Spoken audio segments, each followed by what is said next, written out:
Hello friend, welcome to Jhilam's kitchen. Jhilam's কিচেনে আপনাদের সবাইকে স্বাগত। আজকে আমি আপনাদের সাথে শেয়ার করতে চলেছি চিংড়ি মাছ দিয়ে পটলের ভর্তা রেসিপি। গরম ভাতের সাথে এটা খেতে কিন্তু অসাধারণ লাগে। আপনাদের যদি আমার এই রেসিপিটা পছন্দ হয়ে থাকে, লাইক, শেয়ার, কমেন্ট করবেন। আর আমার চ্যানেলে নিত্য নতুন রেসিপির আপডেট পেতে গেলে আমার চ্যানেলটিকে অবশ্যই সাবস্ক্রাইব করবেন। তাহলে চলুন শুরু করা যাক রান্নাটা।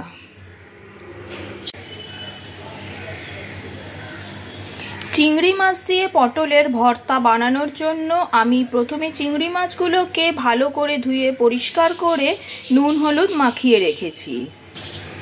এখানে নিয়ে নিয়েছি পটলগুলোকে আমি ভালো করে চেঁচে গোল গোল করে কেটে নিয়েছি।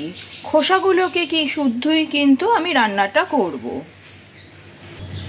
ভর্তা বানানোর জন্য কড়াইতে সর্ষের তেলটা ভালো করে গরম করে নিয়েছি। এর মধ্যে দিয়ে দিচ্ছি কালো জিরে আর দিয়ে দিচ্ছি একটা শুকনো লঙ্কা।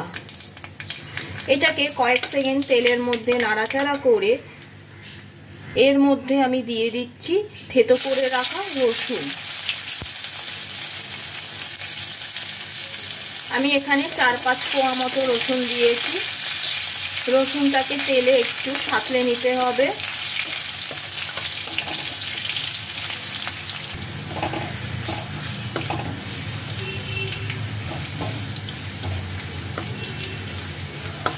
রসুনটা তেলের মধ্যে ভেজে নিয়ে এর মধ্যে আমি দিয়ে দিচ্ছি কেটে রাখা পেঁয়াজ।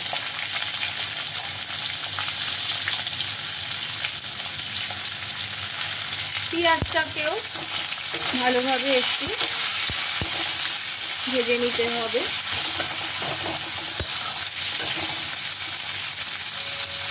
পেঁয়াজটা তেলের মধ্যে একটু ভেজে নেওয়ার পর এর মধ্যে আমি দিয়ে দিচ্ছি নুন হলুদ মাখিয়ে রাখা চিংড়ি মাছগুলো।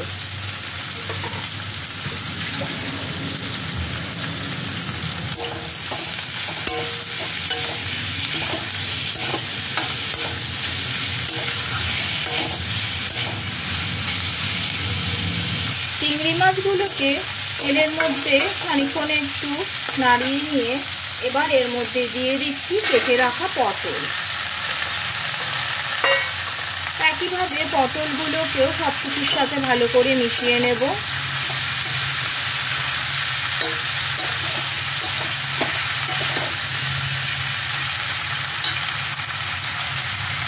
এবার এর মধ্যে দিয়ে দিচ্ছি 1 টিস্পুন হলুদ গুঁড়ো, দিয়ে দিচ্ছি 1 টিস্পুন কাশ্মীরি লঙ্কার গুঁড়ো, দিচ্ছি স্বাদ অনুসারে নুন আর দিচ্ছি কটা কাঁচা লঙ্কা। সব কিছুকে একসাথে ভালো করে মিশিয়ে পটলগুলোকে ভাজতে হবে। ঠিক ততক্ষণ ভাজতে হবে যতক্ষণ না পটলের যে কাঁচা কাঁচা ভাবটা আছে সেটা চলে যায়।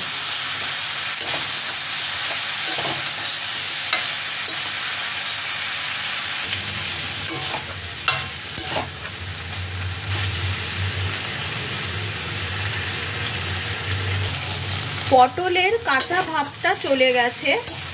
এবার আমি গ্যাসের ফ্লেমটাকে অফ করে দিচ্ছি। এবার আমি নিয়ে নিয়েছি একটা মিক্সিং জার, যেটা আমি পটলের মিশ্রণটাকে এবার আমি পুরো জারের মধ্যে দিয়ে দেব।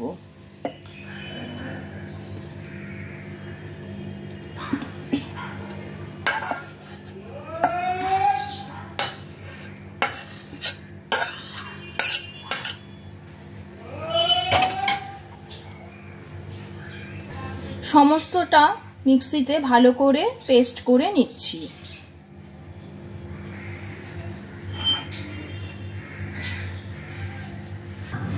আবারও কড়াইতে নিয়ে নিয়েছি খানিকটা সর্ষের তেল।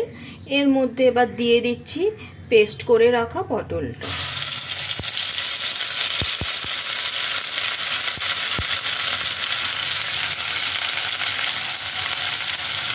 এর মধ্যে দিয়ে দিচ্ছি কাশ্মীরি লঙ্কার গুঁড়ো, আর দিচ্ছি স্বাদ অনুসারে চিনি। এবার সব কিছুকে একসাথে ভালো করে মিশিয়ে নিয়ে তেলের মধ্যে ভালোভাবে ফ্রাই করতে হবে।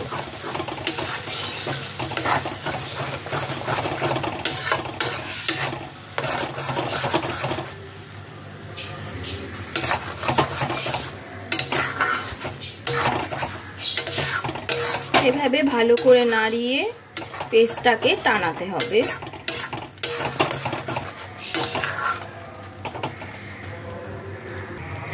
চিংড়ি মাছ দিয়ে পটলের ভর্তা আমার কিন্তু একদম রেডি। গ্যাসের ফ্লেমটা অফ করে দিয়েছি। গরম গরম ভাতের সাথে খেতে এটা কিন্তু ভীষণ ভালো লাগে।